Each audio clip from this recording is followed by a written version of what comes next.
Have you ever felt a day tilt because of something tiny? A crosswalk held by a steady palm, a note under a door, a freezer stocked by neighbors, a park bench that keeps its appointment. These are first-person stories, soft, true, and close to the ground. 10 moments, one quiet promise. Kindness scales. Press play on the little things. Story 1. The Saturday Repair Clinic. Most broken things don't want to be replaced. They want to be listened to with a screwdriver. It started with a flyer at the laundromat. Blue paper, optimistic staples, a headline that felt like a dare. Fix it Saturday. Bring what's broken. Toasters, lamps, hems, hearts. The parenthetical made me suspicious, and then persuaded. My toaster had been launching bread, like a small trebuchet, for weeks. It was either this or pretending I preferred raw bread with warm aspirations. The clinic took over the community center gym. The one with scuffed free throw arcs, a crooked scoreboard, and a bulletin board that believes in bake sales. Folding tables formed a horseshoe, each labeled like a tiny island of competence. Lamps and switches, 2 people in headlamps that meant business. Fabric and hems, a grandmother and a teenager trading pins like gossip. Bikes, a guy whose hands looked permanently persuasive. In the middle, a coffee urn that had seen things, and a plate of cookies labeled, "Please take 2, we insist." At the welcome table, a volunteer with a ponytail and the clipboard confidence of someone who has found their calling slid me a form. "Item," she asked. "Pen ready." "Toaster," I said. Under symptoms, I wrote, "Fires bread at random. Also, I think it's sad." She skimmed, smiled like she'd seen worse, and handed me a ticket. "We try to see you within a lifetime," she said. "The oatmeal cookies are sincere." Waiting turned out to be part of the spell. I drifted between stations, like a tourist in a country called We'll Figure It Out. At Lamps and Switches, a woman cradled a ceramic base shaped like a fish with the tenderness of someone holding a memory. "It was my mother's," she told the fixer. A man who touched wires like he was telling them a bedtime story. "We'll check the cord," he said, "and we'll treat the fish with respect." The woman laughed in the exact register relief uses when it first finds air. At Fabric and Hems, the grandmother showed the teenager how to pin a cuff without making time. "Regret you. Tack here and here," she said. "Your future self will send you a postcard." The teenager's eyeliner could have won grants. She asked questions like someone invested in the physics of thread. Across the way, Bike Man spun a wheel and listened to the spin as if it were a song he half remembered from summer. My number appeared on a dry erase board, under small appliances. Toasters, kettles, hope. The fixer there wore a sweatshirt with a tiny embroidered wrench. Branding, I trust. "So your catapult," he said, reading my symptom note with an actor's straight face. He introduced himself as Theo and gestured to a chair. I extracted my toaster from a tote, like a magician, pulling a rabbit with self-doubt. Theo plugged the toaster into a power strip labeled, "Not today, fire." Slid in a test slice. Someone had written "demo" on the bread in Sharpie, and pressed the lever. The toaster did its party trick, ejected the bread early, with small, violent joy. "Aha," he said, in the tone of someone spotting a villain in a cozy mystery. He unplugged it, tipped it gently, and unscrewed its confidence. Inside, a small city of springs and wires and crumbs that had formed a municipal government. "Thermostat," he said, "gummed up with life." He laid parts out with the neatness of a picnic for very small robots. While he worked, he told me he'd run a repair shop before the neighborhood replaced shops with places that sell candles and opinions. Now I do Saturdays, he said, and Tuesdays with my granddaughter's science club.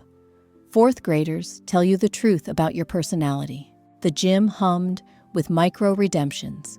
Someone clapped when lampfish lit after a new chord. At Fabric and Hems, the grandmother announced, "We have conquered the cuff," and the teenager lifted a pair of jeans that looked calmer. A man whose blender had been a marital issue, judging by the way his spouse hovered, was told to pulse gently like you're apologizing. People laugh the way you laugh when a problem shrinks to hand size. My toaster, heart exposed, confessed its nature, a tired spring, a stubborn contact, and crumbs that had staged a coup in the lower chamber. Theo brushed, tightened, adjusted, tuning an instrument. He reassembled, plugged in, and asked me to press the lever while he hovered like a benevolent hawk. The toaster considered its options and chose citizenship. We watched the bread brown with the attentiveness usually reserved for eclipses. "It'll hold," he said, returning to me both appliance and dignity. "But give it respect. Bread in, liver down, no banging." He wrote a note on scrap paper. "Clean out day, first Saturday, each month. Use a brush, not courage," and taped it to the underside like a secret. I asked what I owed, wallet already halfway sincere. He shook his head as if money were a rumor. "Pay us with a story next time," he said. "Or coffee, or both." So I brought him coffee. He accepted with a nod that had learned not to make fuss. "Best part," he said, gesturing at the room. I followed his hand. Lampfish, glowing. The cuff conquered. The blender chastened. A kid at bikes learning to tension a chain and leaving taller. At the welcome table, I signed a thank you poster, because apparently I am now a person who signs posters. Beside it, a smaller sheet titled, "What did you bring that wasn't a thing?"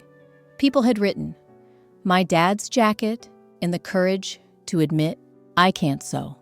A door hinge, in the hope my son won't slam it anymore. A radio, in a story I haven't told yet. I added, a toaster, in an apology to breakfast. It felt accurate. Outside, I bumped into Lampfish's owner. She lifted the bag at me like a toast. I held up my newly humble toaster. For a second, we looked like a parade. Hope wrapped in bubble wrap, marching toward second chances. Back home, I plugged in the toaster with ceremony. It did its job with quiet competence, the way I wish I did mine more often.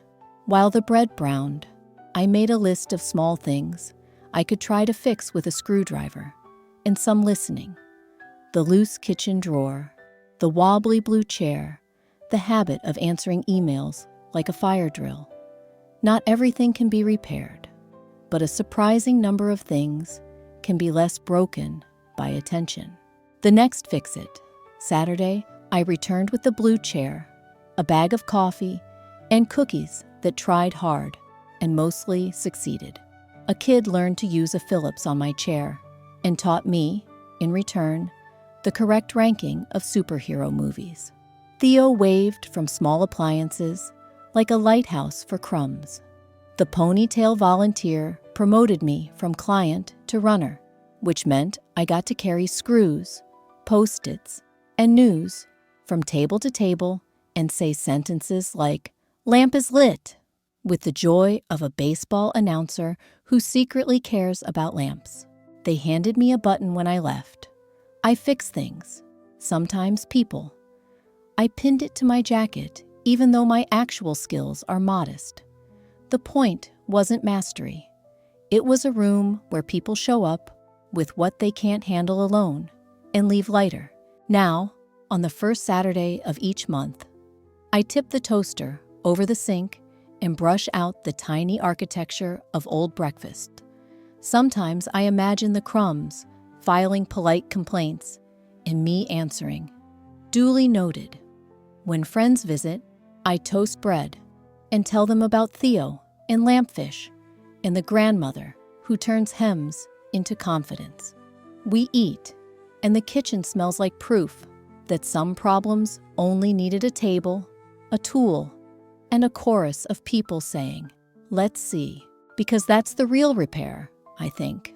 Not the cord, not the spring, not the brushed-off crumbs. It's the room that says, "Bring it here and we'll look together." And if all we can do is listen with a screwdriver, that might be enough for this Saturday. Story 2. The Rainy Day Umbrella Exchange. Some kindnesses are just weather reports with better manners. The forecast had said, light showers. The way a liar says, "I'll be quick." By late afternoon, the sky had decided on drama. Rain came down at a slant that made umbrellas feel theoretical. I was carrying a paper grocery bag that hates moisture and a jacket whose only waterproof quality was optimism. The bus stop at Maple and 3rd had grown the way mushrooms do, suddenly and in clusters, until we were a small crowd, united by the desire not to dissolve. There was no bench, just the concrete lip of a planter making an argument for city trees. A teenage couple huddled under a jacket they pretended was large enough for two. A nurse in scrubs stood very still, like movement might attract more rain. A man in a suit used a briefcase as a shield and looked surprised when it did not become a roof. An umbrella appeared above me before I saw who held it, like a magic trick where the reveal is humility. "You look like the guy the paper bag warned us about," a voice said. I turned to find a woman about my mom's age, hair in a braid that meant business, umbrella wide enough to declare a truce with the sky. She angled it so that 2/3 of it covered me and 1/3 covered her. "You'll get wet," I said, the kind of protest that pretends to be chivalry and is really embarrassment. She shrugged. "I'm headed 1 block. The umbrella wants to feel useful." We did the bus stop shuffle, that sideways dance strangers do to accommodate each other's edges. My bag, her purse, the nurse's exhaustion, the teenager's insistence on being plural. When the light changed, a car came too fast through the puddle at the curb, and the world briefly auditioned to be an aquarium. The umbrella should have failed. It didn't. We stayed mostly dry in that miraculous way an object becomes bigger when 2 people shelter beneath it. "Where are you headed?" she asked. Not as small talk, but as navigation. "Home," I said, naming a stop 8 blocks away. "I'm 1 light down," she replied. "Take the canopy until then. Trade me for your hood." She tapped my jacket's sad excuse for one. I laughed out loud, a small, undignified bark. "Deal," I said, even though she hadn't made a real offer. It felt like we'd invented a temporary economy. The bus was late in the way. Buses are late when they need us to remember we're not in charge. Everyone did the calculation where you wonder if walking is better, and then imagine the water seeping into your socks. The teenagers argued in whispers about whether the jacket was a metaphor.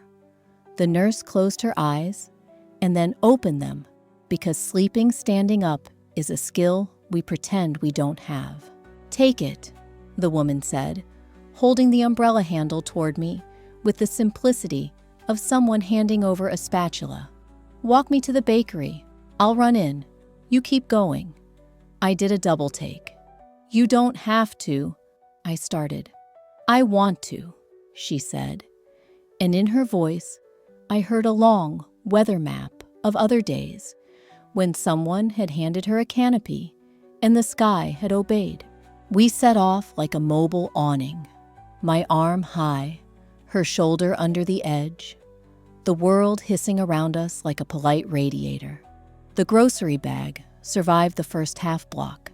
At the second, it coughed a corner. She tilted the umbrella to protect the breach, a practiced move that suggested she had a PhD in rain. "Why the bakery?"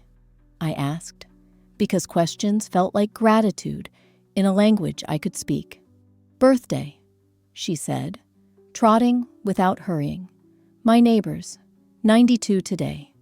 She pretends she hates cake and then eats the middle row with the icing ratio she swears is legal. I forgot candles. Can't put 92 on top. She'll make a wish too big. We laughed, both of us getting wetter around the knees and less worried about it.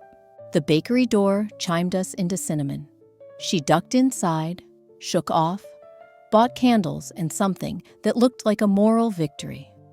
I held the umbrella like a knight and watched the bus pull up, gape its doors, and swallow half our old companions. The nurse made it aboard, the teenagers sprinted and failed, and then pretended it had been a choice. The man with the briefcase surrendered and bought a pastry with a look of resignation that suggested it would improve him. The woman came back out with a paper bag, sturdier than mine. The bakery takes rain personally, and 2 napkins that she handed me ceremonially. For your bag, she said, and your dignity. I slid them between carton and paper like bandages.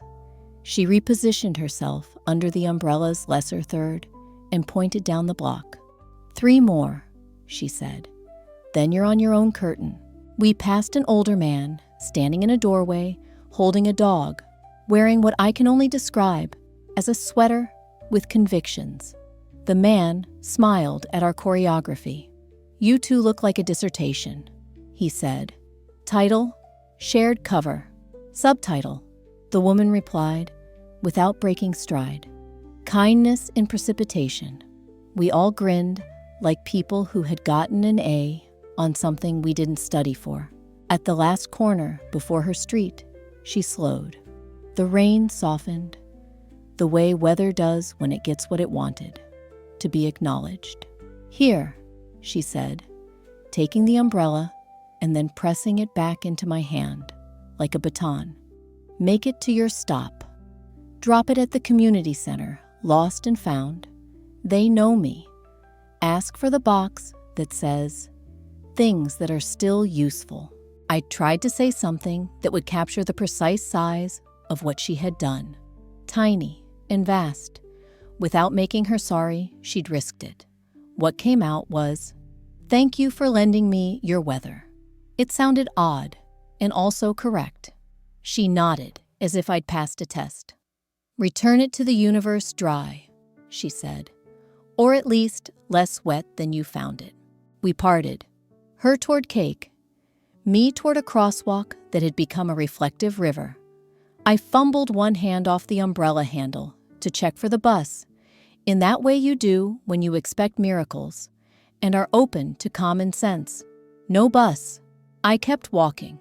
Safely under the canopy, my worry shrank to a size I could tuck in my pocket. The grocery bag stopped threatening mutiny. I made it home with bread that still believed in itself. The next day, clouds reconsidered. I walked to the community center and found the lost and found, a multi-species bin of water bottles and confidence. The clerk, a teenager with a name tag reading J, they, them, inspected the umbrella with the seriousness of a jeweler. Oh yeah, Jay said. That's Ms. Howells. She donates umbrellas to the bin so we can seed the clouds with better behavior. They rolled their eyes in a way that meant admiration. She keeps us supplied. I left the umbrella on the counter with a note that said, Monday, rain, Maple and 3rd. Thank you for the loan. Happy birthday to your neighbor. Jay added it to a stack of other notes people had left. Protected a violin at bus stop. Returned. Saved my thesis print. Eternal gratitude. Used during surprise hail. Would rate 5 stars. The stack looked like weather kept its own guest book. Since then, I've started little umbrella experiments. Keeping a cheap spare by the door, offering it at bus stops with the sentence, I'm headed the other way. Want temporary custody? Returning to the community center's bin With others, I've collected from my closet's optimism. I have learned that fortune favors people who ask, "Do you want this more than I do for the next 10 minutes?" And then hold it so that the answer can be yes, without anyone feeling odd. Kindness isn't always dramatic. Often, it looks like absorbing a little extra wet, so someone else can get where they're going intact. Ms. Howell, if that's her, taught me that umbrellas are for sharing, not just shelter. The shape is perfect for 2, 3, if you are in love, or small, or excellent at geometry. Now, when the sky decides to audition for the part of ocean, I check my pockets for a transit card, my bag for a napkin to bandage a paper sack, and my mind for the sentence, "Return it to the universe dry." I can't always manage the meteorology, but most days I can manage the manners. And when I pass Maple and 3rd, I look for the little weather miracles. A canopy angled over 2 heads, a laugh under rain's applause, a stranger who pauses at the door of a bakery and hands out napkins like small squares of mercy. Story 3. The Midnight Pharmacy Line. At midnight, the world reduces to 2 kinds of people: the ones who need something and the ones who decide to help anyway. The urgent care doctor wrote, "Pick up tonight," on the prescription, like it was a wish he hoped the universe would honor. I left with a paper bag full of instructions and a head full of what-ifs. My friend Ellie had texted that her daughter's cough had gone from soundtrack to plot. I said I'd go. I have a car, a superstition about being useful after 10 p.m., and a talent for reading labels like they're sacred texts. The 24-hour pharmacy sat under fluorescent stars and a sign that always flickers the same letter, as if the building stutters when it's tired. Inside, 5 of us formed a crooked constellation around the counter. The air had the smell of lemon cleaner and complicated days. A teenager with a hoodie up, swaying on his feet like sleep was an ocean. A construction worker with drywall dust on his boots. A grandmother holding 2 bottles of ginger ale and a box of saltines like talismans. Me with my doctor's note and a pocket full of worry. The pharmacist, the only one it seemed, moved like a chess player on a crowded board. She wore a bun that meant efficiency and a face that meant, "I'm here." Every few minutes the printer coughed labels. Every few seconds the phone begged. A bell dinged when the door sighed. Somewhere in the back, a radio murmured an old song that promised everything would be fine, and then refused to explain how. 30 minutes, the pharmacist said to the room at large. We all nodded, as if we had formed a committee and voted to accept time. The grandmother sat on the blood pressure chair and whispered to the ginger ale. The construction worker read the back of a cough syrup bottle with the intensity of a man learning a new language.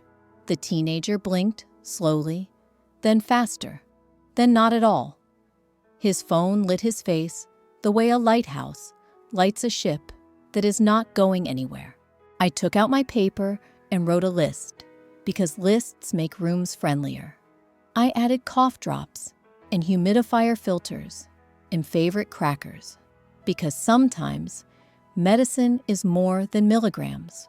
When I turned, the grandmother was peering at the thermometers like they were a riddle.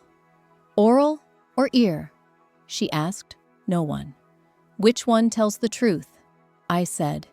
Ear if the kid can't keep their mouth closed. Oral if you want the illusion of science. She laughed a tired laugh that still had music in it. He's 3, she said, and we both knew the answer. Behind us, a man in a suit rushed in with a story on his face. Panic, hope, panic. He stepped to the counter, saw the rest of us, and caught himself. He joined our small democracy without being asked. 30 minutes, he said. Longer for compounds, the pharmacist said, and pulled a tray labeled Mix from nowhere, Like a magician whose trick is competence. Time became something we folded between us. The construction worker, his name, I learned, was Gabe, asked the grandmother if she needed help reaching the humidifiers on the top shelf. She did, but she pretended she didn't.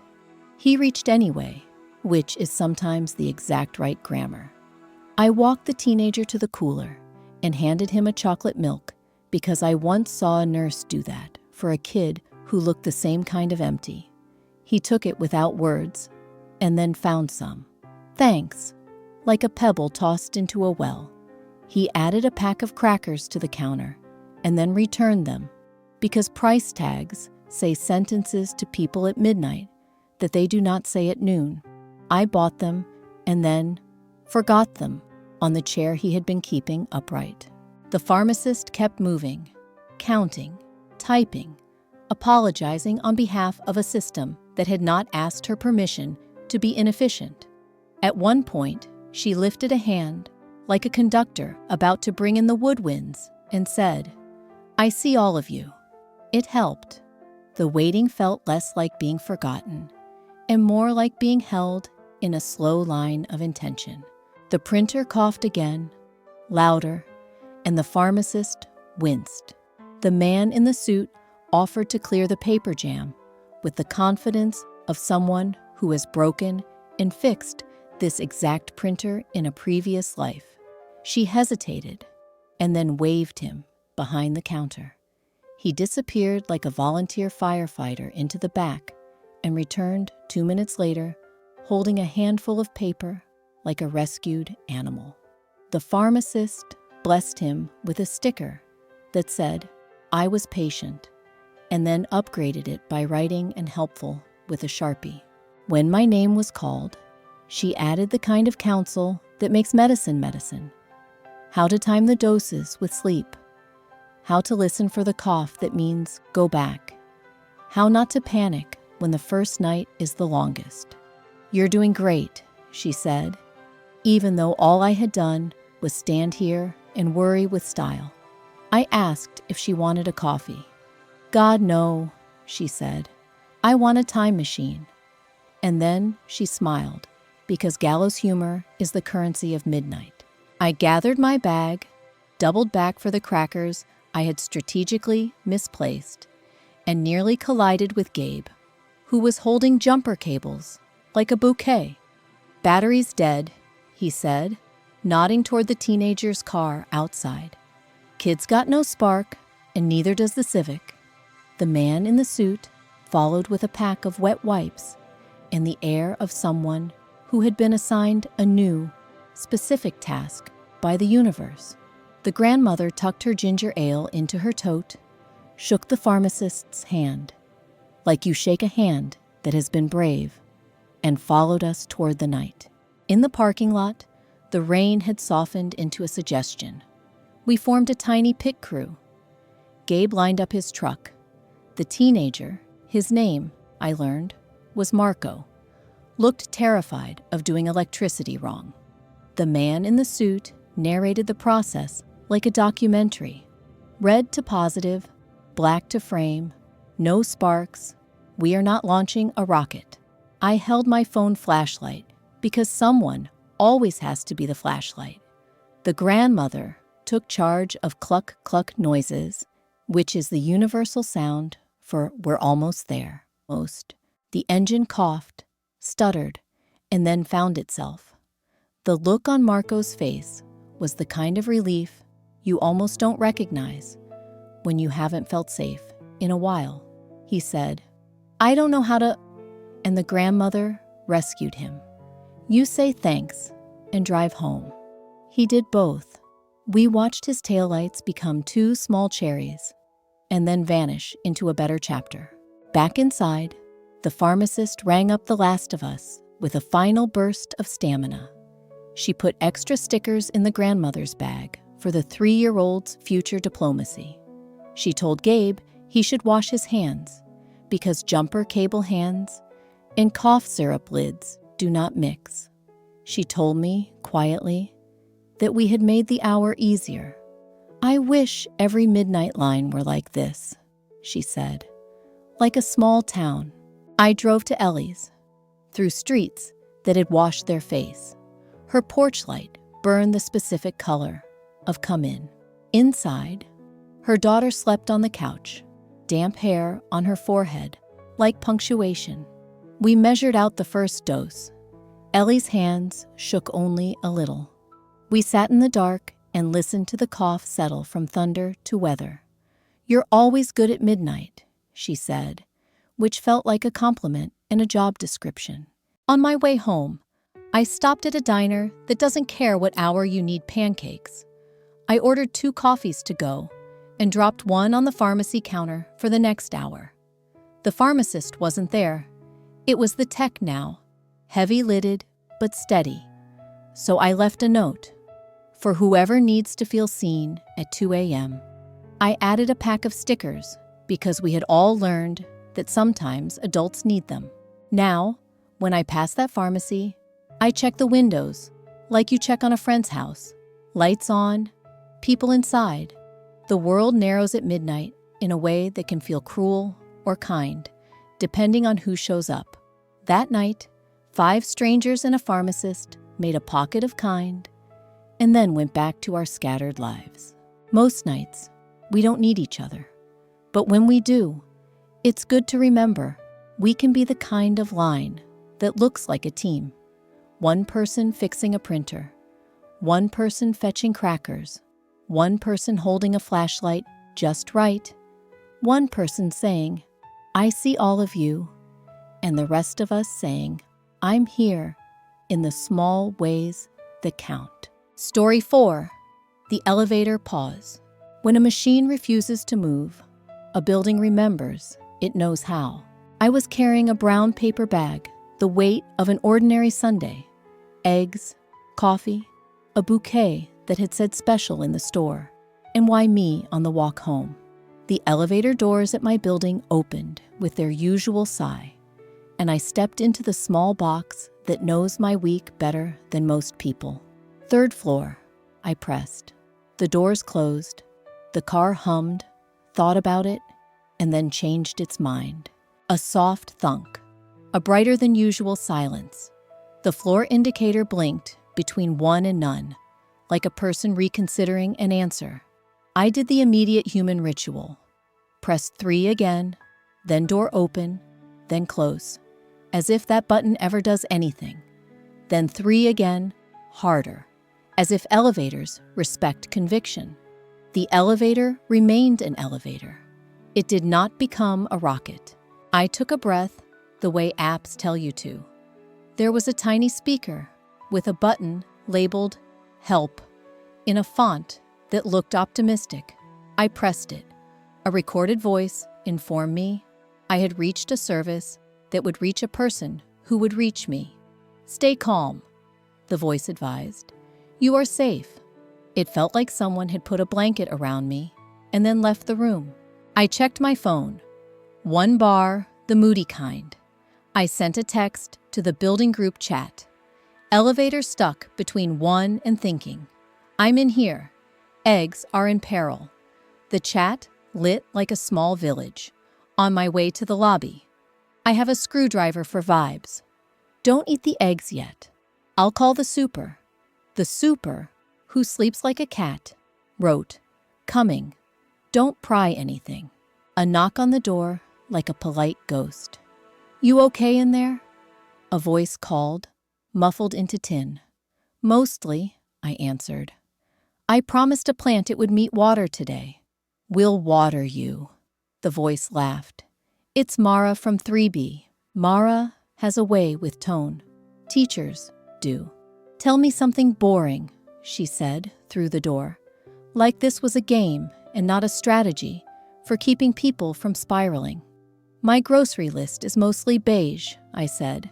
"Eggs, rice, bread, bananas thinking about being brown." "Excellent," she said. "Name 3 brown things that aren't sad." I picked coffee grounds, cardboard forts, dog noses. We were strangely proud of the list. Footsteps in the lobby became a small congregation. Someone slid a note under the door. "We're here. Then a second note. We brought chairs. I pictured my neighbors sitting like a jury in camp stools, feet in the half-sun of the vestibule. I'm going to prop the door, someone announced, and a wedge found its duty. Air shifted. The elevator felt less like a pocket and more like a porch. The super arrived with a ring of keys that could have commanded a castle and the demeanor of someone who's won arguments with boilers. Power blip, he diagnosed after consulting a panel I had never noticed. A closet with a brain. Reset incoming. He spoke into the seam of the door. You may jolt. Hold on to your eggs. I braced my palms against the cool rails like an athlete and thought noble thoughts. The elevator did not jolt. It sulked. I'm calling the elevator company, he said. 30 minutes. The vestibule muttered at time, then accepted it. Mara asked what I had in the bag besides egg philosophy. Flowers, I said. Gerbera daisies with unreasonable self-esteem. Pass one through the crack, she said.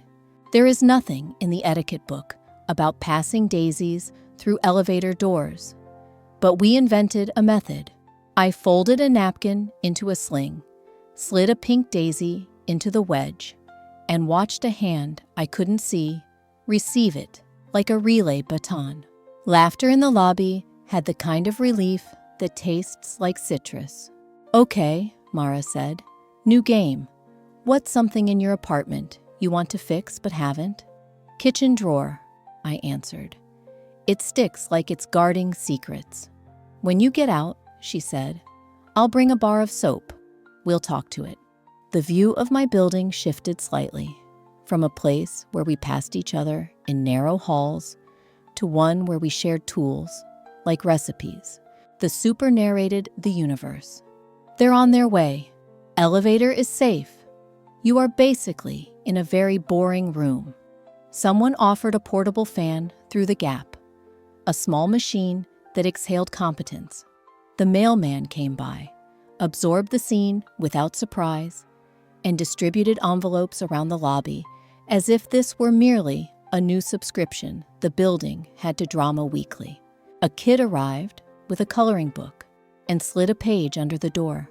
My mom says coloring helps waiting, he said, loudly. The page was a picture of a city skyline with a smiling sun that was only technically accurate. I used a pen from my pocket and filled a single window. You're doing one window? He asked. Yes, I said. I'm choosing minimalism. He accepted this as a legitimate art movement and moved on to interview my daisies.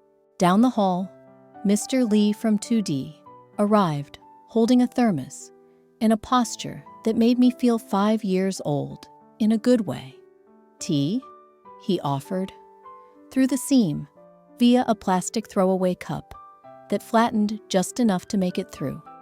Oolong smells like reassurance when you drink it in an elevator. When I was a boy, he said, unspooling the kind of story that is mostly made of calm. We got stuck in an elevator with a radio and a bag of oranges. We ate all the oranges and sang until the door opened and nobody remembered what the radio news had said. We talked movies through the door, the way people talk about weather, what's comforting, what's overrated, what saved us last winter. Someone played music from their phone softly, not the soundtrack of triumph, but the kind of song that holds a room together without asking to be thanked. The building smelled like tea in lobby in the middle of our Venn diagram. The elevator company arrived. They said sentences to the super that sounded like spells. Over travel, limit switch, controller reset. Someone in the lobby said, we should have a bingo card for appliance jargon. We agreed to make one for future crises. The technician asked me to press door open. I did. And then close. We scoffed in chorus. And then there was a click, a thunk, a sigh. The floor indicator blinked with new confidence. 1. The doors opened a hand's width, A crowbar argued kindly with the metal. Suddenly, I could see faces. Mara's braid, Mr. Lee's cap, the kid's elbow holding a crayon like a wand, our super looking like a sea captain pleased with his weather. The doors widened to suggestion, then welcome, then invitation. The world was lobby again. Applause, the kind you give small planes when they land. I stepped out, and the elevator beeped like it had learned manners. Someone relieved me of the eggs. Someone else relieved me of the desire to make a speech. The technician explained that the elevator had stopped politely to avoid doing anything regrettable and would be better after a long conversation and a reset. We nodded as if elevators could learn. Mara handed me back my daisy, now wearing a straw wrapper bow that the kid had engineered because children are tiny R&D departments. Mr. Lee poured another splash of tea into the thin cup, which is to say, he poured steadiness into 10 more minutes. The super promised to oil the doors and look at the sensor and talk to the building in the firm voice it understands. About that kitchen drawer, Mara said. We went upstairs together because the elevator and I needed some time apart. On the 3rd floor, my door opened into a small apartment that looked like a before photo and smelled like daisies pretending to be a field. Mara pulled a slim bar of soap from her bag. Of course she had one. And we rubbed it along the wooden rails of the stubborn drawer. It slid, like a lesson had been learned. Magic, I said. Friction, she corrected, which is a kind of magic with better literature. We sat at my little table for 5 minutes that turned into 30, because that is what tables do when people finally use them. We talked about work, about the kids' propensity for wrapping everything in straw wrappers, about the way a building can be quiet and still ready. She left with a promise to convene Drawer Clinic. For anyone else, a group chat thread was born, and someone posted a picture of the daisies in a jar on the lobby table with the caption, "Returning the elevator's patience." Now, when the doors close and the car hums and moves, I say thank you to the quiet engineering that makes vertical life possible. And when it doesn't move, I know the building does. The wedge finds its duty, the tea finds its cup, the kid finds a straw wrapper bow. Someone finds a playlist that makes a lobby into a waiting room, into a neighborhood. Machines keep us afloat. People get us unstuck. Story 5. The snow shovel chain. When the street disappears, the map comes back as people. The storm arrived. The way warnings always sound exaggerated until they aren't. By morning, the world had traded its edges for softness. Cars looked like cake slices with license plates. The sidewalks were theories. The city declared a plow schedule, which read like a horoscope. Promises with wiggle room. I pulled on layers in the correct order, a skill I have learned the hard way. Found the shovel I pretend is a gym membership, and stepped into air that had turned into glitter. Our block is a lineup of small porches and bigger opinions. Mr. Lee from 2D was already out, hat pulled down, moving snow with the patient rhythm of a person who has known winters that meant it. Across the way, Tasha from the corner house swung her shovel like punctuation. A dog bounded past, convinced the snow had been ordered for him personally. I made a path from my stoop to the sidewalk, then looked up and down the street at the white math problem remaining. It started with a knock I had to hear twice because snow turns the world into a whisper. Tasha pointed at a buried Prius across from mine. "She's got dialysis at 10, she said, nodding toward the windows of the blue house, where I'd waved at a woman in a knit cap a few times, but never learned her name. Let's cut her out first. Orders, but the good kind. The ones that come from neighbors who have taken attendance. We formed a small team without papers. Mr. Lee brought salt and the moral authority of a thermos. A teenager with headphones. I'd seen him before, orbiting the bus stop like a reluctant moon, appeared with 2 brooms and announced, "I don't own a shovel, but I own determination." We took our stations, shovels up front to break the packed ridge the plow had thrown at the car like a dare, brooms and a dustpan, the teenager insisted, for the detail work around the tires. Me with a cheap plastic scraper that has ideas above its pay grade.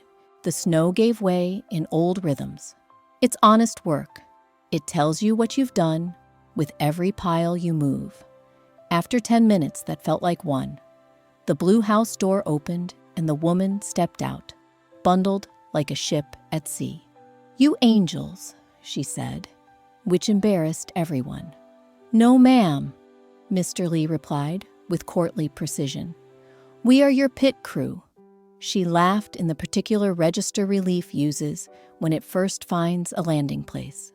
"I'm Carmen," she added, and we all turned new names over in our mouths like candy.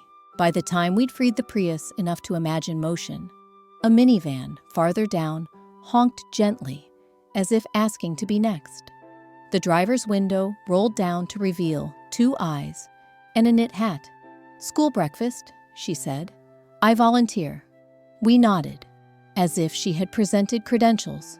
The block decided by consensus. We pivoted and built lanes. The teenager redeemed the dustpan concept and declared it underrated tech. Tasha ran a relay of coffee in paper cups, like medals.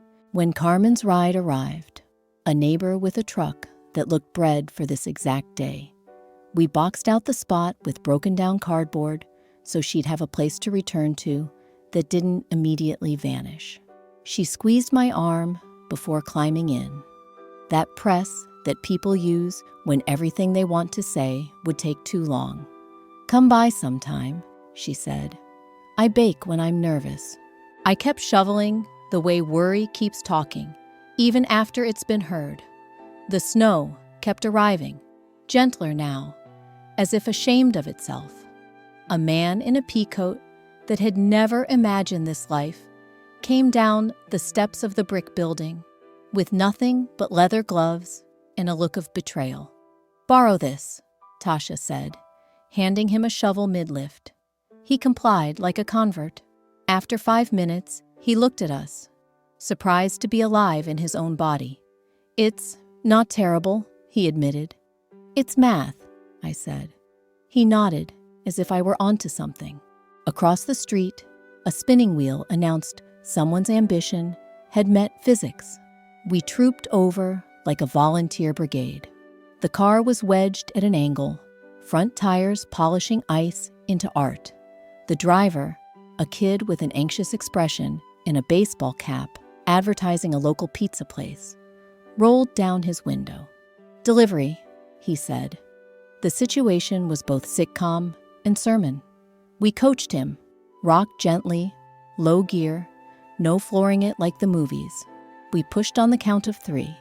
The car groaned, considered, and then reconsidered. Mr. Lee sprinkled salt with the calm of an elder blessing. On the next try, the tires caught. The car climbed back onto possibility. We cheered like a small stadium. "Come back this way in an hour," Tasha told him. "We'll still be here. We accept tips and garlic knots." He laughed, that post-danger laugh people do at weddings and on roller coasters, and promised carbohydrates. Around noon, the plow finally visited our side, roaring like a myth. It left a wall at the corners that felt like an opinion piece.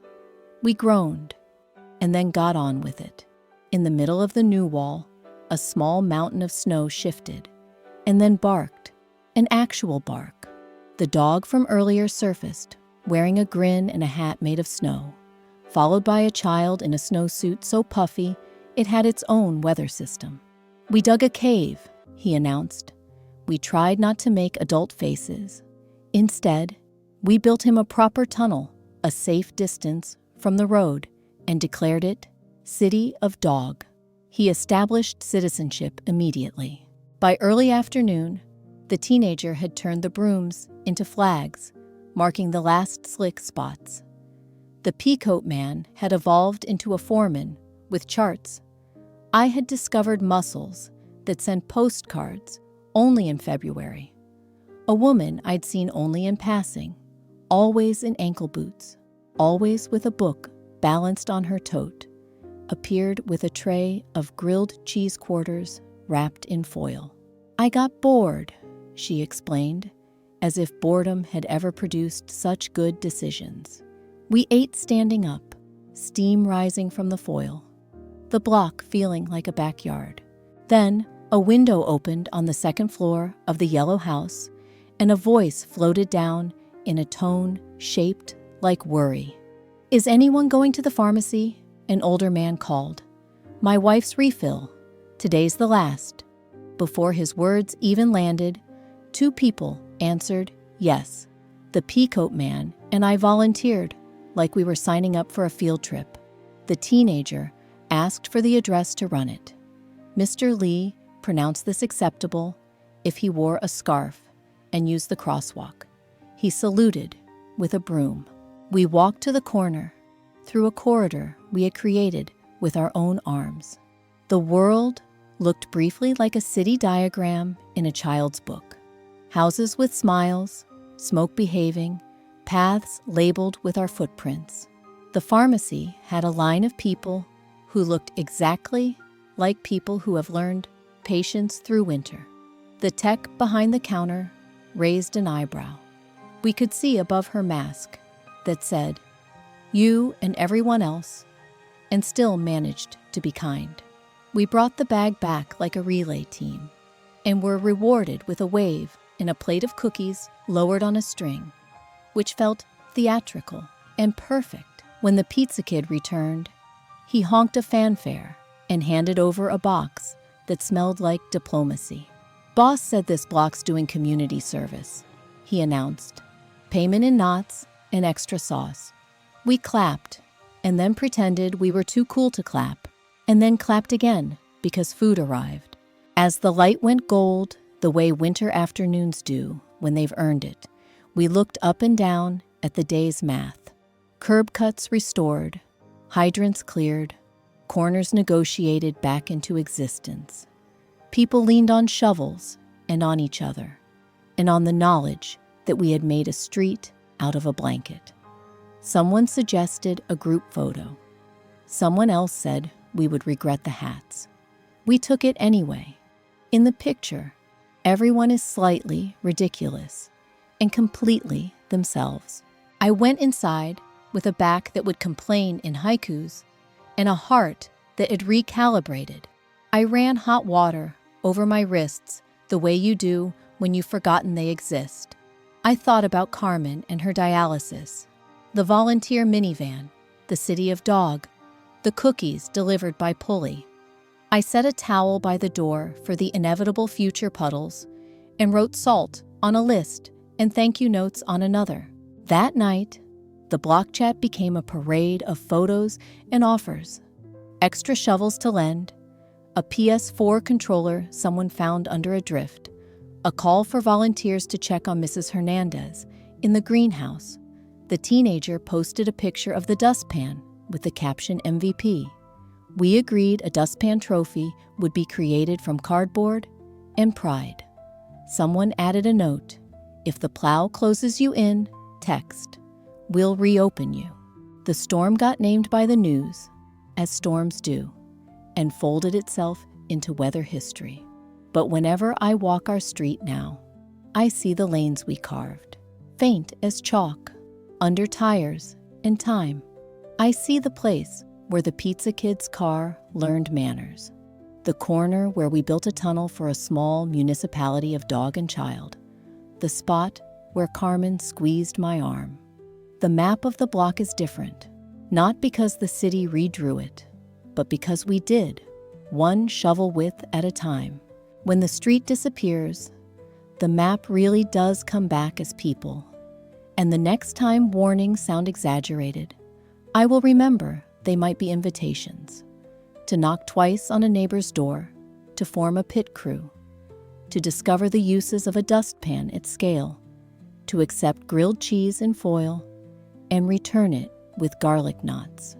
Winter is long, we are longer together. Story 6. The Stairwell Concert. Some rooms are built for emergencies and mail. Once in a while, they remember they're built for music. It started with a note taped to the elevator mirror. Blue painter's tape, kind handwriting, a small drawing of a cello in the corner, as if to say, this is real, not a prank. Building neighbors. 15-minute practice tonight. 7 to 10 p.m. in the stairwell for acoustics. I'll keep it soft. If it's too much, slide a note under 4C. Lena, I read it the way you read a menu item you've always wanted to order, but don't know if you have the right to want. At 7:05, the building felt like it had held its breath. Dinner clatter softened. Televisions turned into considerate murmurs. Someone on the third floor closed a door without convincing it to slam. I told myself I would only pass by, only listen from the safety of my doormat. I brought a mug of tea to make it look like an errand. The stairwell has never been glamorous. It is the room where we decide to be brave during fire drills and daily laziness. The paint carries the memory of previous paint. A window halfway up the landing faces a brick wall with the stubborn optimism of a person who believes bricks are beautiful. But that night, the space felt like a throat clearing. Lena was already there, settling her cello into the V of her knees with the practiced tenderness of someone fitting a child into a bicycle seat. She wore a sweater the color of tea leaves and socks with tiny galaxies. "Hi," she said, the way you say welcome without saying I'm terrified. This space loves low notes. Neighbors took the steps and discovered they could be chairs. Mr. Lee from 2D arrived with a cushion and the diplomacy of a thermos. The teenager with good eyeliner from 3A, the one who once conquered a cuff at the repair clinic, slid into a corner with a sketchbook. A couple from 5B perched. The woman balancing a sleeping baby in a sling with the poise of a tightrope walker on sabbatical. Tasha from the corner house. She is claimed by our building, though she technically lives across the street. Prop the door with a sneaker, because we are not above safety. Lena set a small kitchen timer on the landing. 15 minutes, promise kept, and tuned. The A string flashed into existence. A clean line that made me stand a little taller. She looked up the stairwell, took in this accidental amphitheater of concrete and people, and nodded as if to say, let's behave. The first note was a low C that entered the stairwell, like a person who knows all the doormen by name. It filled the corners and then shook hands with the rails. I felt it in my chest, the way you feel certain truths, not forced, just present. She let the note turn once in the air, and then braided it with another, the bow brushing the strings, like someone painting morning into a room. We were not an audience, so much as witnesses. The baby slept deeper. Mr. Lee's thermos released its sigh. On the landing below me, a kid sat cross-legged, his hands open as if catching sound. The teenager let her pencil wander, not drawing Lena or the cello, but the curve of the air around them. Between pieces, if you can call them that, Lena played like she was speaking a language she was translating to herself in real time. She glanced up. "Okay," she mouthed. A dozen nods answered. A staircase of yes. She smiled, with the kind of relief art uses when it realizes it will survive the evening. She played something familiar next. Bach, finding his way through concrete. The stairwell turned it gold. I thought of dishwater and lists, of winter boots and mismatched containers, and my long relationship with mediocrity, and felt, briefly, like all of it could belong to a better story. Halfway through, the door opened, and the super peeked in with a look that began as suspicion and resolved into respect. He took off his cap, which I had never seen him do, and stood by the fire extinguisher like a deacon guarding the hymnal. Lena's bow hand never wavered. At minute 11, the lights in the stairwell did the flicker they do when the timer switch wants attention. Without missing a note, the woman from 5B stood, elbowed the metal tongue down, and sat again, the baby in her sling undisturbed by physics. We all returned to breathing. When the timer dinged its cheerful end, Lena lifted the bow like a flag at rest. The stairwell, which had been a room and then a throat and then a speaker, became a room again. The first clap was shy. Then the building remembered how to celebrate without scaring itself. The sound ricocheted gently up and down concrete. I wanted to see if this would help, Lena said, touching the side of the cello like a friend's shoulder. The apartment is too small for the sound, or I am too big for it. Someone asked what she was preparing for, as if this needed a justification. An audition I'm pretending not to think about, she said, then added, and Wednesday. Why Wednesday? Mr. Lee asked, decanting tea into paper cups as if we had all been invited. My neighbor in 4A, her husband's memorial. She asked if I'd play something short. She said he liked anything that sounded like a boat leaving and a boat returning. Lena smiled a small, precise smile. I know that one, she said. We stayed another 20 minutes because that is what stairwells do. When they remember, they can be more than stairs. Tasha told the story of the storm tunnel we built for a child and a dog. The teenager showed Lena the drawing. Just 2 lines and a shadow that looked exactly like attention. The super admitted he used to play trumpet in a marching band and then mimed the embouchure with the seriousness of a surgeon. On my way back to my apartment, the building sounded different. Not louder, just more awake to itself. Pots, laughter, a soft apology at someone's door, a washing machine admitting it would be loud for only a little while. I watered the plant I had promised to water and wrote a note for Lena that said, "Thank you for teaching the stairwell a new job." I taped it to my door in case she passed by and to remind myself. The next evening, the note on the elevator had changed. Practice 7:10, same time, same stairwell. Bring nothing but your ears. People arrived with cushions, with patience, with the kind of smiles you save for churches and babies. Lena played the boat one, a melody that left and returned and made a loop of the landing that felt like a safe harbor. The woman from 4A stood at the top of the stairs with her hands around a paper cup as if warming it, and cried the way you cry when someone has set a chair for your grief and then sat with you on the floor. After the memorial, I saw Lena on the stoop, case slung, hair damp with weather. You were, I started, and she raised a hand in that gentle motion that rescues people from their own adjectives. The stairwell is generous, she said.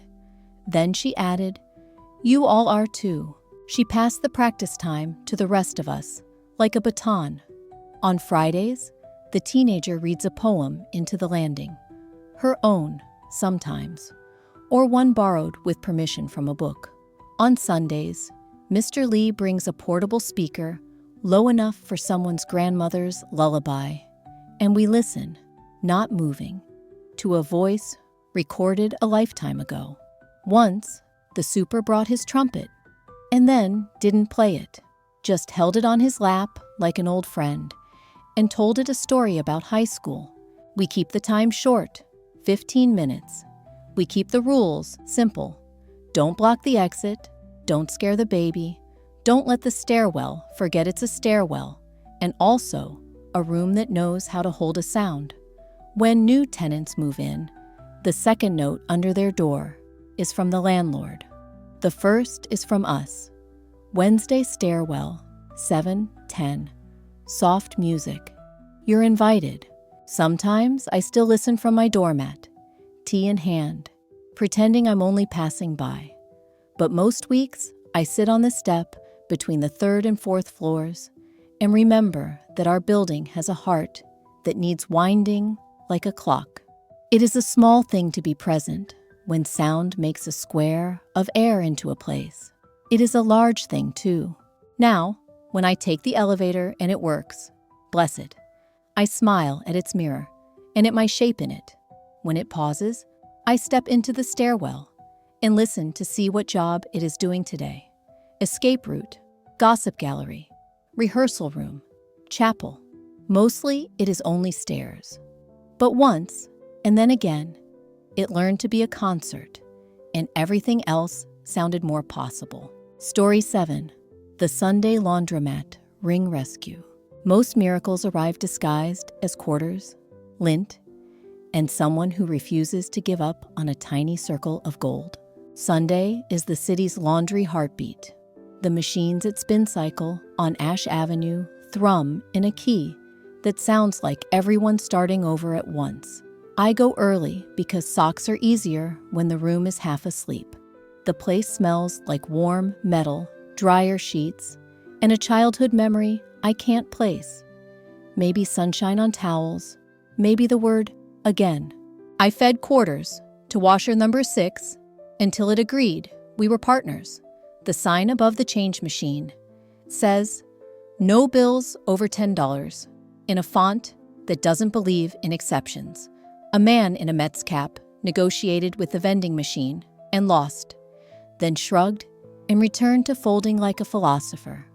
A little girl traced her finger along the tiles as if mapping a secret.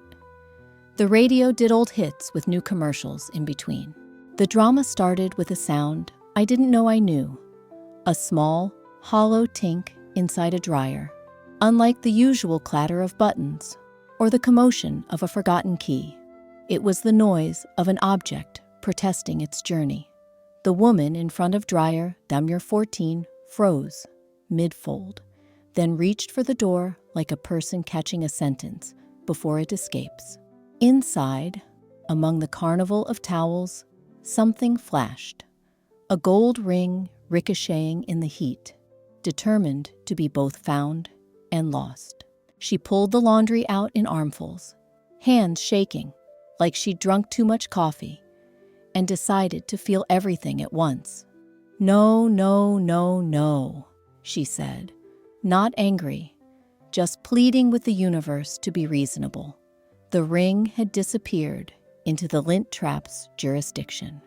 She dug with the precision of someone peeling a label from a jar and came up empty. Her breath shortened in a way you can hear across small rooms. "Did you check the drum?" I asked, trying to sound like a helpful manual, and not another voice in her moment. She nodded, eyes wide, already ahead of me. She was somewhere between 30 and forever, hair in a knot that meant efficiency. The kind of face that looks brave until a ring disappears. "It was my grandmother's," she said, and then closed her mouth as if she'd revealed too much to a stranger with a basket of t-shirts.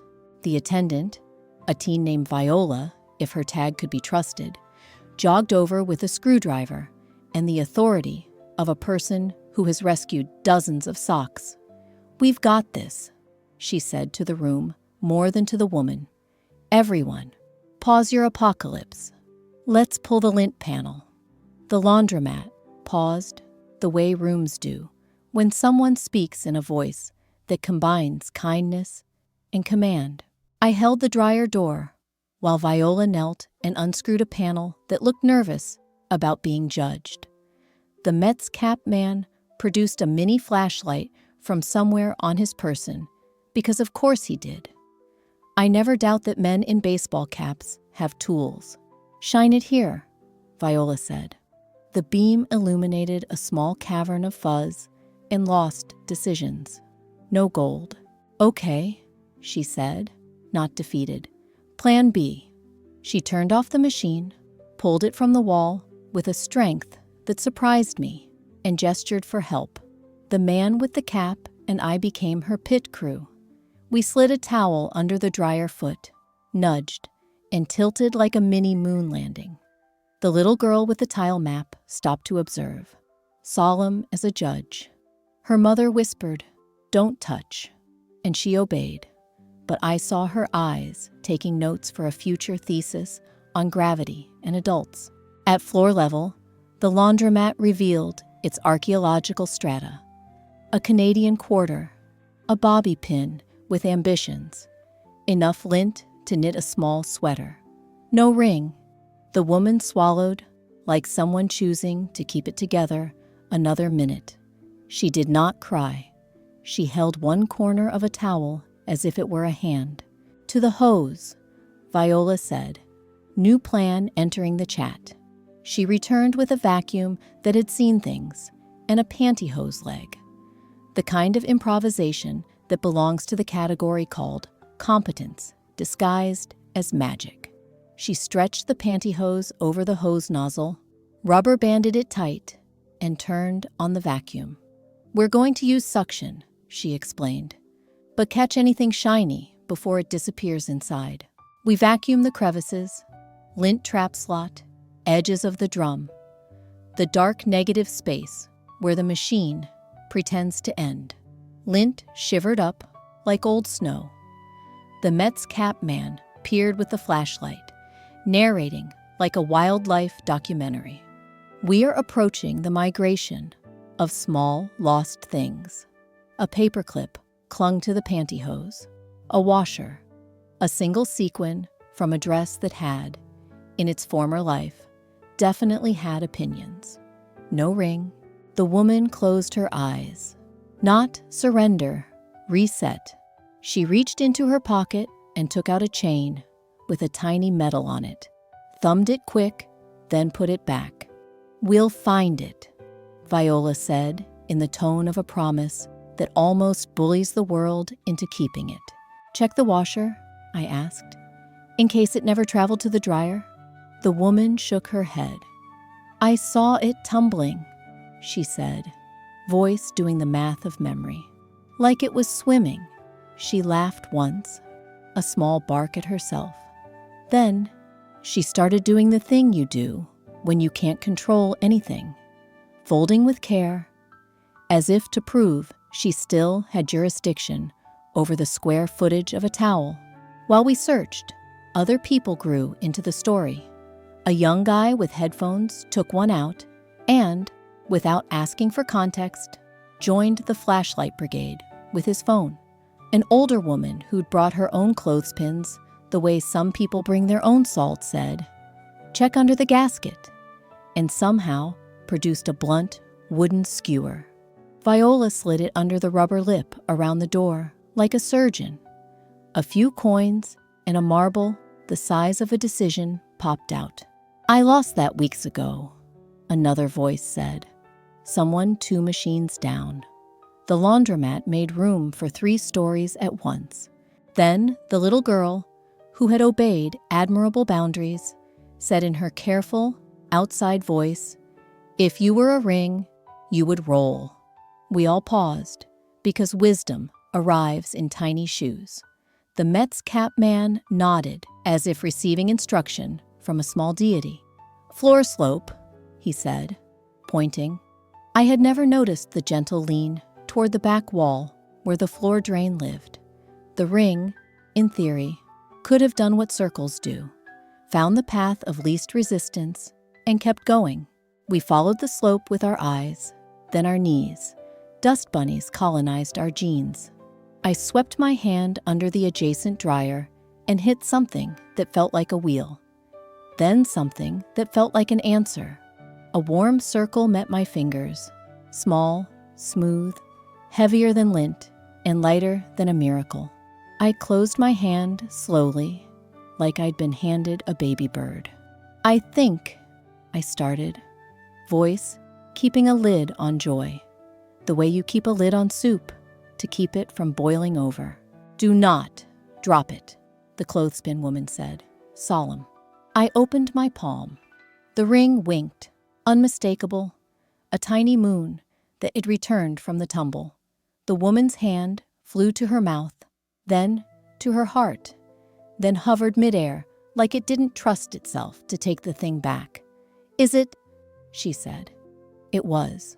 She took it with the kind of touch you reserve for relics and new kittens.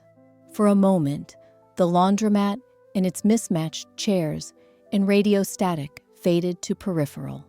There was only the ring, the woman, and the invisible grandmother it had belonged to, sitting in someone's kitchen decades ago, probably saying something mundane and wise about starch.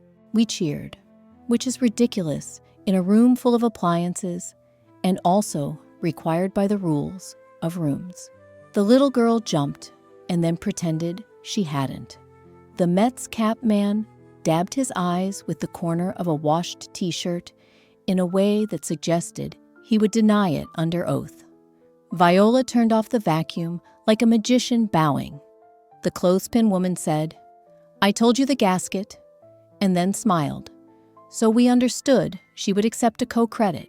The woman, her name, we learned, was Nadia, slid the ring onto her finger, and it fit with that click you can't hear, but you can feel.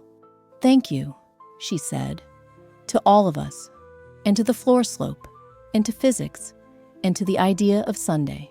She told us a little about the grandmother, a seamstress who kept a tin of buttons that sounded like rain, who believed in mending and short naps. She used to say, if you can fix it, fix it. If you can't, sit with it until your hands know what to do. Nadia said, and the laundromat agreed.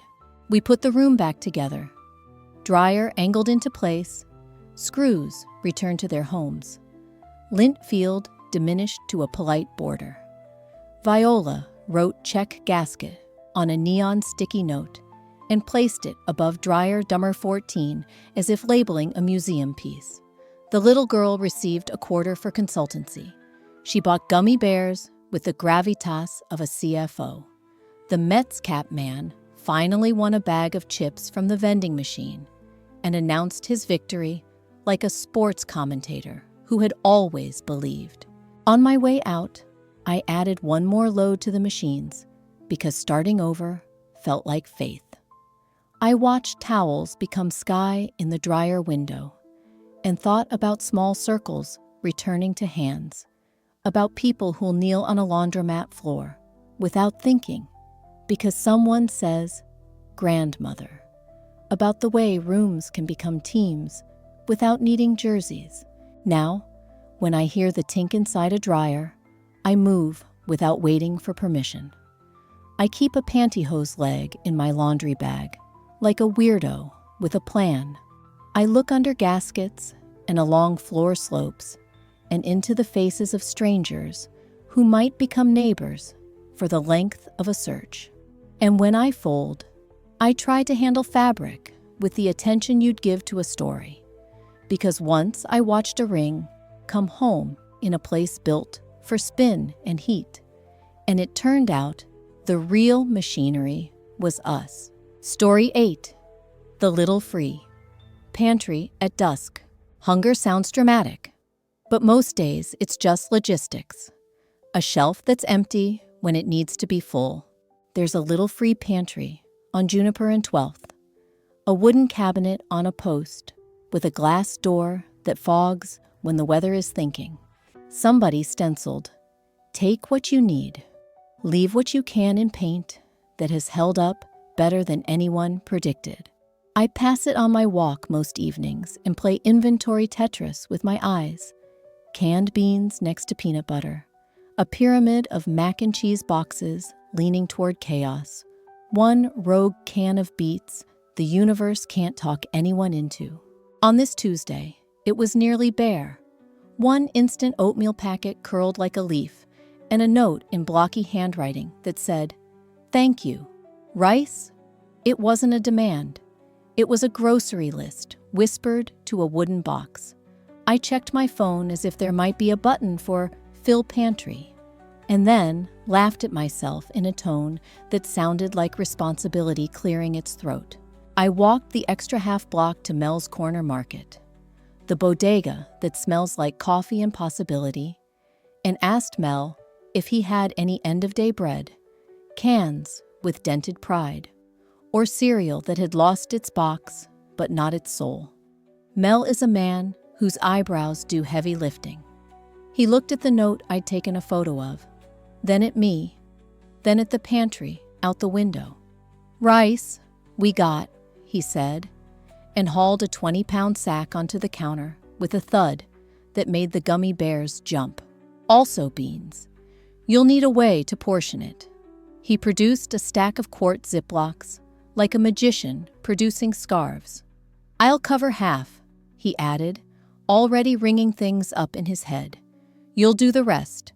We can call it even when the world does." While he portioned with the zeal of a chemist, I texted the building thread. "Juniper pantry empty? Anyone up for a mini restock? Wish list? Rice, beans, peanut butter, pasta, kid snacks, period supplies." The typing bubbles appeared like popcorn. On it, "I have a Costco-sized heart. Meet you there in 15. Someone asked for brands. Someone else said, dignity beats brand loyalty. We agreed both could fit in a wooden box." At the pantry, a kid in a hoodie was standing with his backpack open, considering the single oatmeal packet the way you consider the last slice of anything. He saw me and did that teenage calculation. Stranger danger versus hunger logistics. I kept my voice small. "There'll be more in a minute," I said, like I was announcing weather. He nodded, without committing to optimism. He took the oatmeal and tucked it in his backpack, like it might be a note from a friend. Mel arrived with a dolly like a parade float. Rice in Ziplocs, labeled 2 cups, canned black beans, some protein bars that were probably legally dessert. Tasha jogged up with pasta and sauce and a sleeve of tuna pouches that had dressed for the apocalypse. Mr. Lee shuffled over with a paper bag of things that weren't on the list, but make lists better. Tea, instant miso packets, kindness. 2 college kids I recognized from the 3rd floor came with boxes of pads and tampons because someone in our thread had used all caps and they had listened. A man walking his dog detoured, dropped a dozen apples into my arms with a sheepish smile, and said, "Broke up with my CSA. Long story." We arranged it all with the choreography you learn from moving bookshelf day and bake sales. Heavy on the bottom, bright at eye level, snacks tucked in the corner like a wink. Tasha taped a simple guide to the inside of the door. Easy meals, 2 cups rice, plus 1 can beans feeds, 3 to 4. Peanut butter, plus crackers. After school, grab tea for later. She left a Sharpie on a string so the pantry could become a conversation, not just a cabinet. The kid in the hoodie hovered, then went decisive. 2 rice bags, 1 can of beans, 1 protein bar, 1 box of mac and cheese for somebody else he wasn't going to name. He mumbled, "Thank you," the way people do when the script doesn't fit the room. "You doing okay?" I asked, keeping it open enough for a yes or a change of subject. "My mom's on nights," he said, not answering and answering. "We got a microwave." We nodded, like microwaves are a strategy, not a compromise. An older woman approached slowly, pushing one of those plaid-wheeled carts that knows every crack in the sidewalk. She took tea and a small bag of rice. She reached for a can, then pulled back. "Save it," she said, and I recognized the tone. Someone who learned to ration in a decade I only know from documentaries. Mr. Lee, who has lived enough decades to be his own archive, gently took the can and placed it back in her cart. "Take 2, he said. We'll refill here again before the shelf misses them. A couple walked up arguing in that married way, where the argument is just a tradition and not a war. He wanted to donate ramen. She insisted on lentils. They compromised like champions. Both, and also a jar of baby food that made them grin at each other like a secret. The college kids added a sticky note to the door that said, "Need baby formula? Let us know."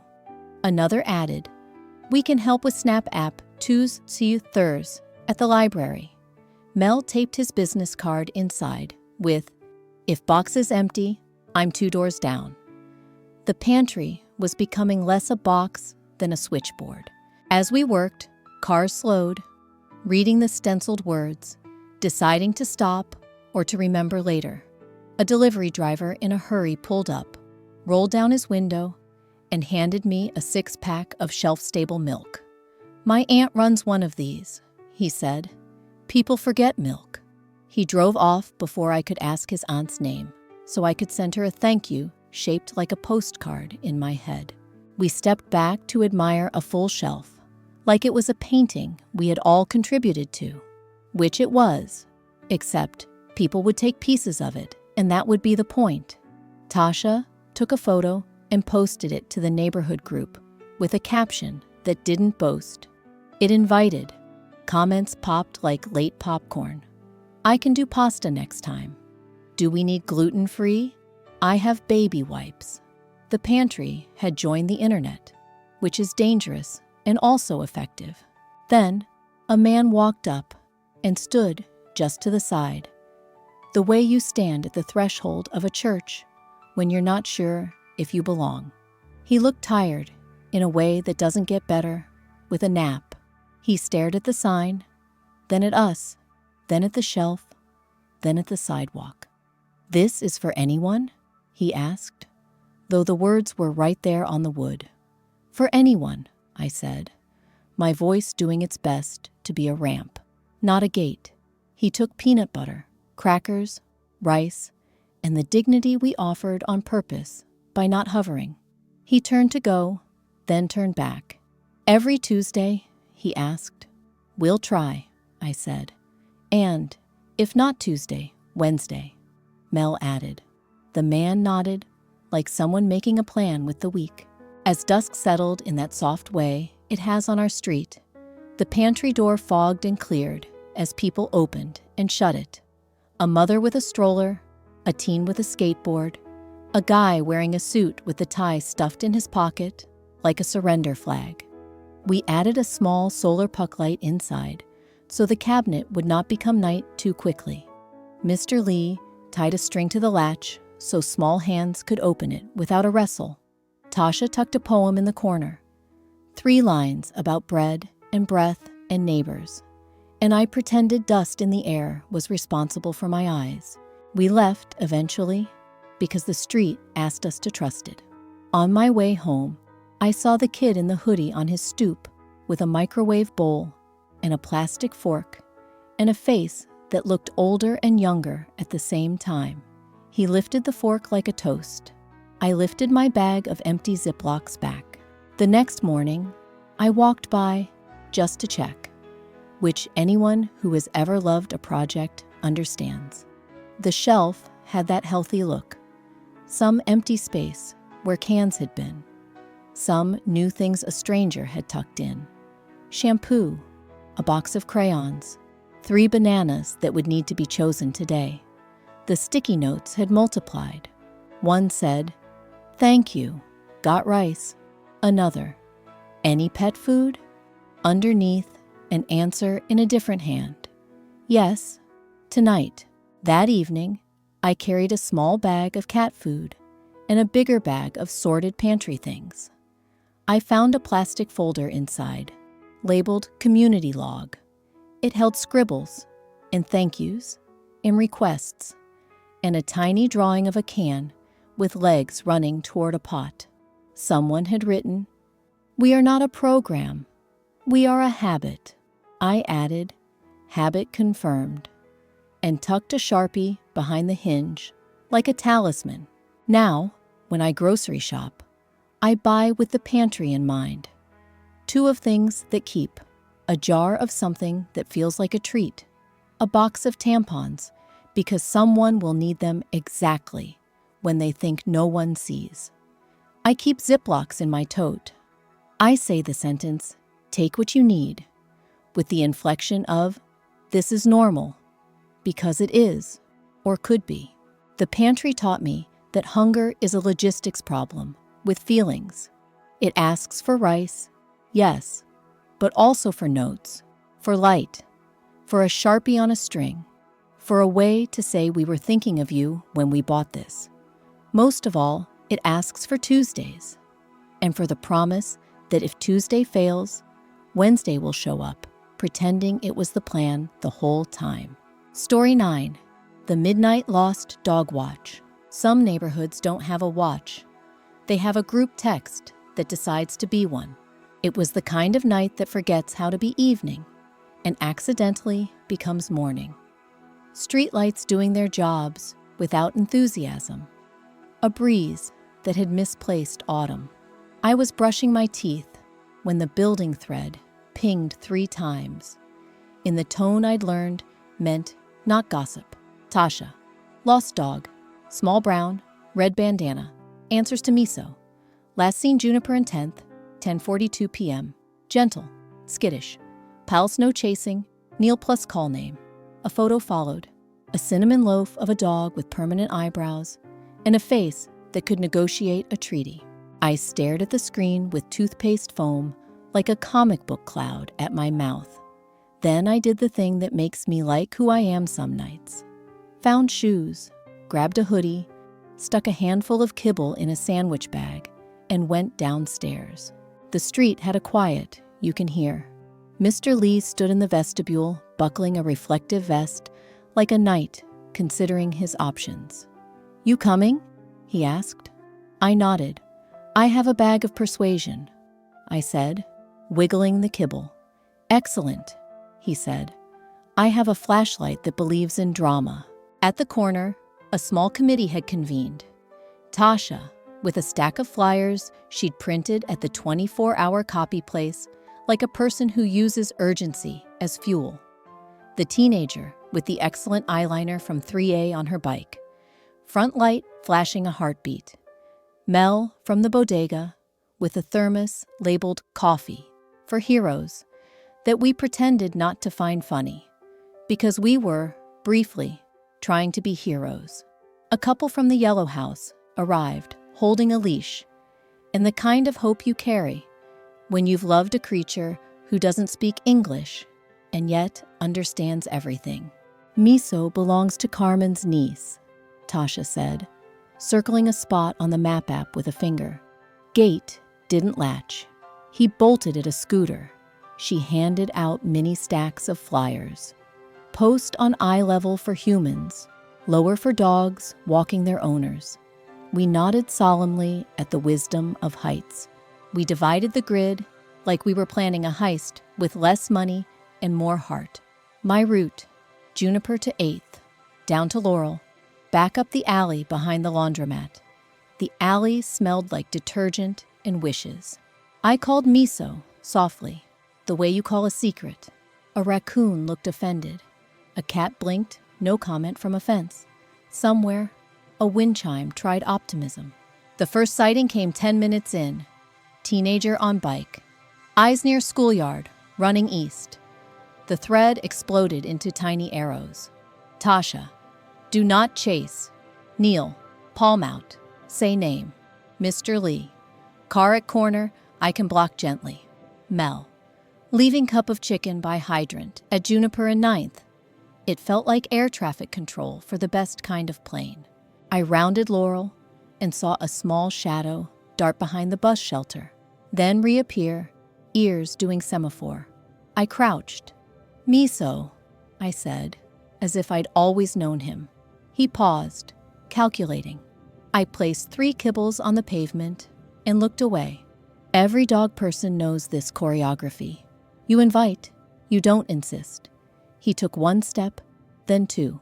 A car's door slammed far away, and he flinched back to the shelter's far side. I stayed folded, palm open, the way you do when you're trying to be a safe place. Behind me, soft footsteps.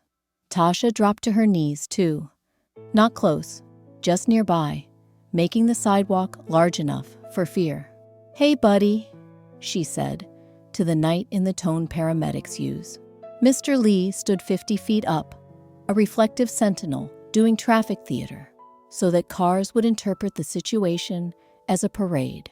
The teenager dismounted and sat cross-legged with the patience of someone who has convinced eyeliner to behave for hours.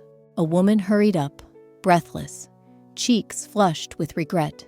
Carmen's niece, judging by the resemblance, holding a twisted leash like it had opinions. "I'm so sorry," she said to all of us, and to the dog, and to the universe that invents scooters. "Miso, honey," she called, voice cracking in the place where love sits.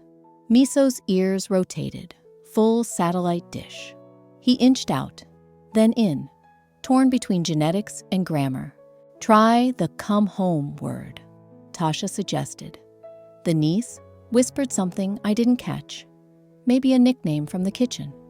Maybe a sound only the two of them understood from naps. Miso took 1, 2, 3 decisive steps, close enough to smell a life he recognized. And then, because dogs are like grief and weather, changed his mind again. Mel's coffee appeared at my elbow like a sacrament.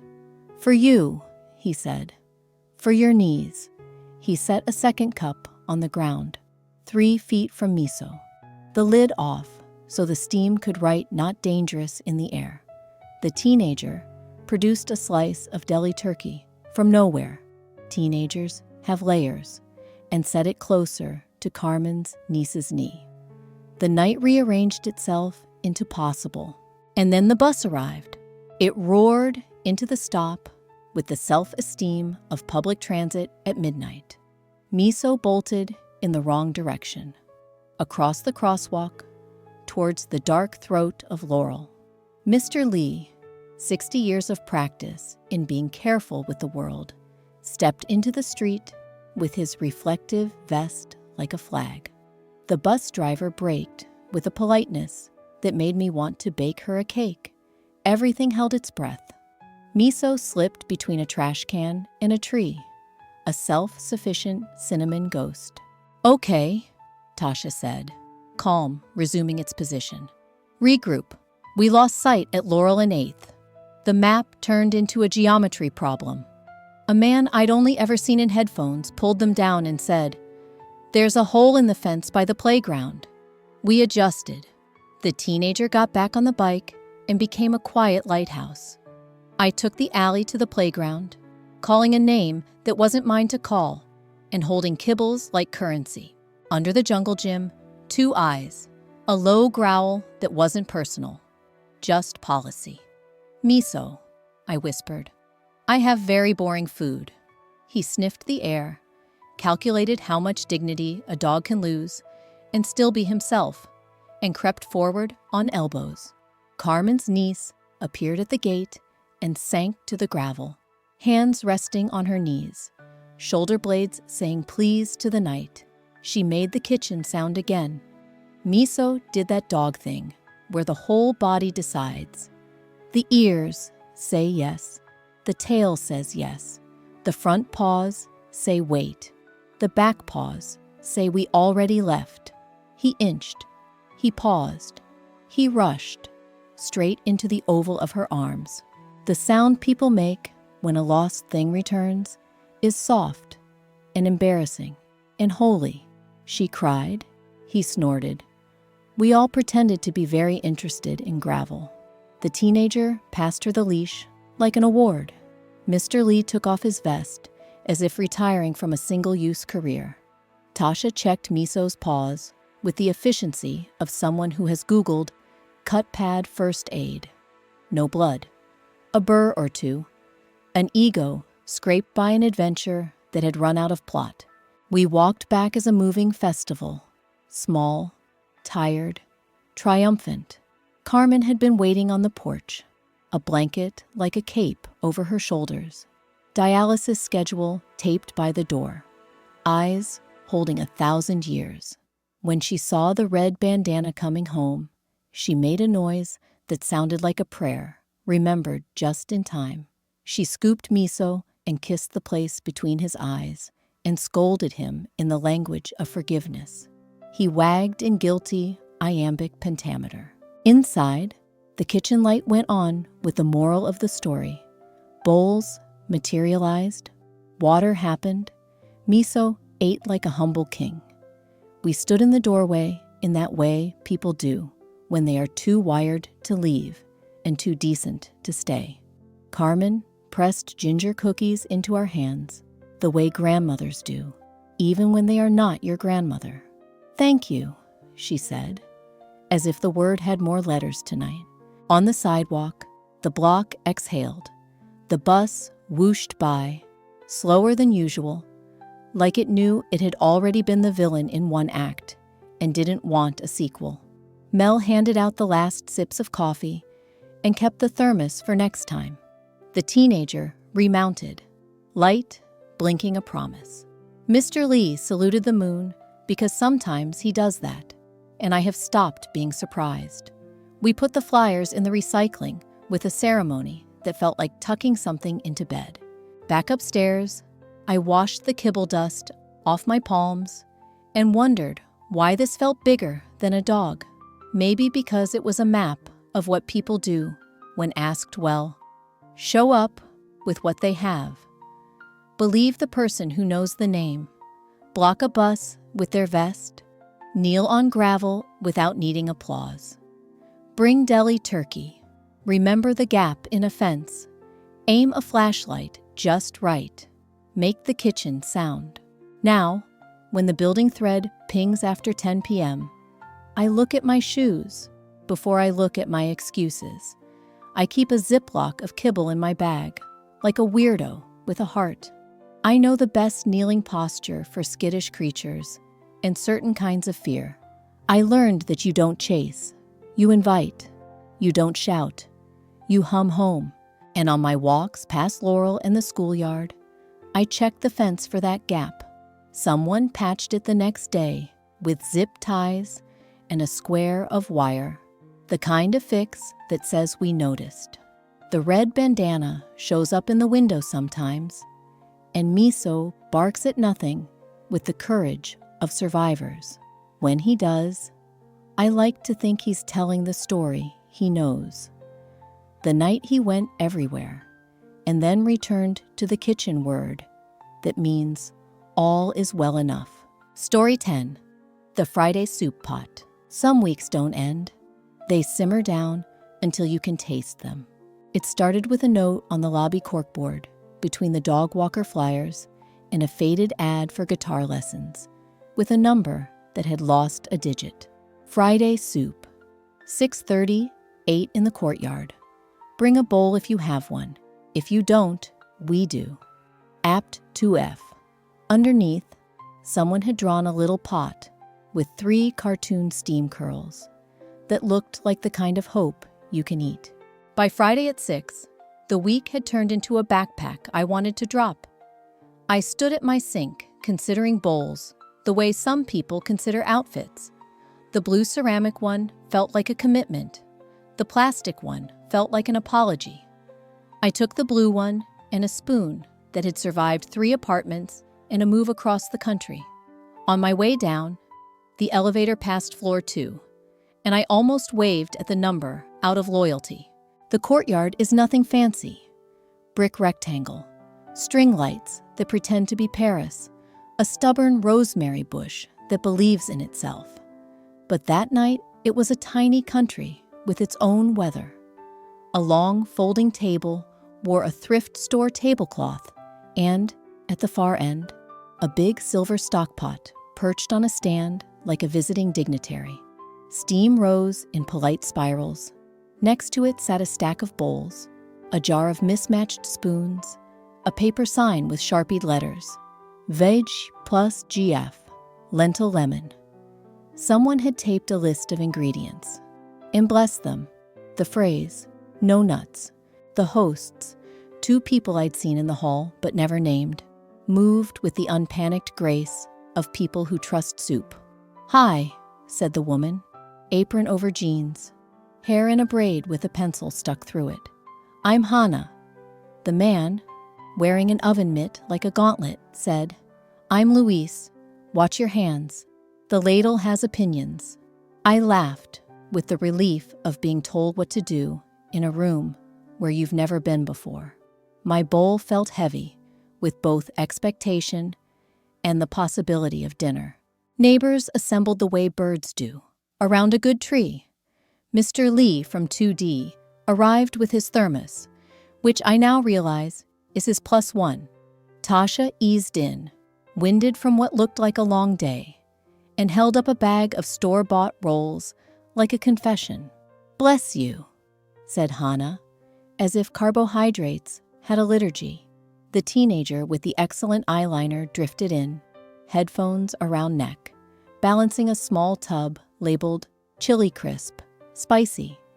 The super appeared, carrying a crate of folding chairs, as if we'd be graded on posture. I took my first ladleful and suddenly remembered every time a lemon had rescued me. The lentils were tender without sulking. The broth tasted like dignity with a squeeze of sunlight. "We test drove it last week," Luis said, reading my grateful face. "2 lemons, not 3. 3 is obnoxious." He pointed to a tray. Bowls for people who forgot theirs. Another tray of paper napkins. A smaller pot with kids' version, milder, and a drawing of a smiling bean. We sat wherever our bowls told us to. Someone started a playlist that understood string lights. The courtyard warmed up, not from the heat lamps. The budget version, small, valiant, but from the way conversation behaves when it's given a ladle and permission. To my left, a woman in scrubs inhaled, like her lungs had been waiting for this specific steam. "Night shift," she said, by way of hello. "Soup feels like an apology the day makes to your body." She sprinkled Chili Crisp on top like confetti and closed her eyes briefly on the first bite. Across from me, a grad student I'd recognized in the laundry room explained to Mr. Lee how simmer and reduce were basically the emotional process of thesis writing. Mr. Lee nodded, the way people nod when they have known simmer and reduce in languages that do not award degrees. Halfway through my bowl, the door from the alley opened, and a young dad came in, sideways, with a stroller, and the exact energy of someone whose day had a wrong ratio of crying to naps. Hannah materialized with a small bowl, blew on it like a rite, and handed it to him with the gentle authority of a person who has seen worse. "Spoon for you," she said to the dad. "Cracker for the registrar." The toddler, eyes huge, accepted the cracker as if signing a treaty. I asked Hannah how it started. "Honestly," she said, repositioning a ladle with the attention you give sleeping cats. "Our stove broke for a week. We cooked on a borrowed hot plate. Everything we made was soup. When the stove returned from its sabbatical, Luis said, 'Soup belongs to more people than just us.'" Luis, ladle midair, added, "Also, we bought a stock pot that could double as a spaceship part and felt morally obligated to use it for good." A man I'd only ever seen coming home, late in a suit, tie loosened, briefcase like a sigh, hovered near the edge with the expression of someone who's forgotten how to enter a party. Luis waved him over, full body invitation. "You're allowed to eat standing," he said, "if your soul isn't ready for chairs." The man accepted a bowl the way you accept a lifeline you almost didn't.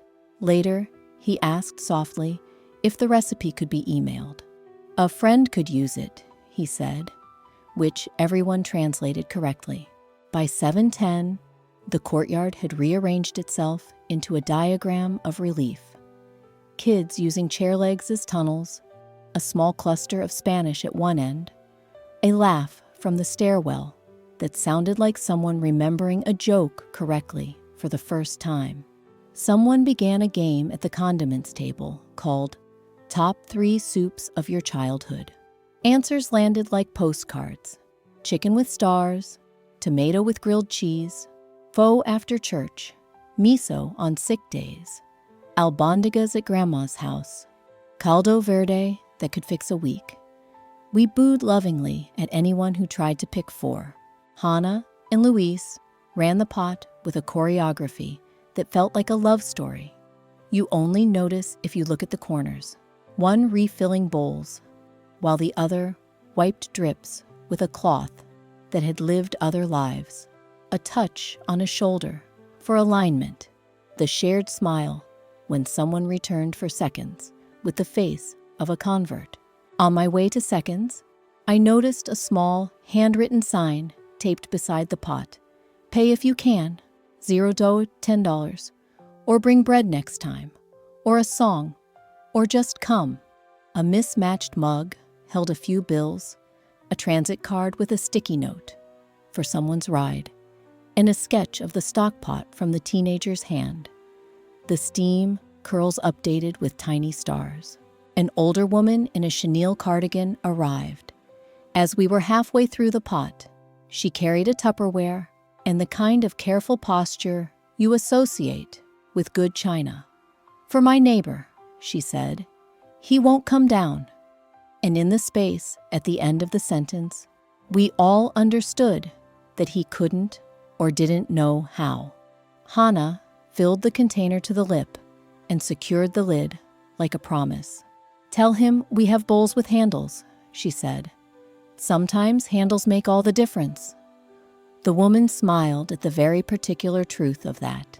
Around 7:40, the rosemary bush caught the scent of us and tried to be helpful. "Garnish?" the super suggested. Luis snipped a few sprigs and tossed in a handful of chopped leaves. The soup shifted, same, but with a new thought. "That's the secret," he said. "Late rosemary reminds the pot it lives outside of itself." We talked about dull knives and the correct number of lemons, too, about whether bay leaves do anything or are just leaves with PR, about how some foods are instructions. A neighbor I knew only as Unit with the Bike admitted that the last time he'd felt this calm around strangers was in line for records in a different city, with a different version of him. "Maybe lines and soup make people remember how to wait," he said. The grad student, not missing a beat, replied, "Or how to be waited for." At Ada's, the timer on Hannah's phone chimed, a gentle bell that meant closing time for the pot, not for the evening. We ladled the last bowls into take-home containers for whoever had texted, "Save me some," from upstairs. Someone wiped the tablecloth with the care of a museum docent. The mugs got counted, enough in the jar to cover lentils and lemons, and a little extra for the next bag of bowls with handles. I offered to help wash up and got assigned to ladle watch, which turned out to be a real job. Don't let it fall back in and baptize someone's sleeve. As I stood there, guarding the ladle like a friendly sword, a quiet settled that wasn't empty.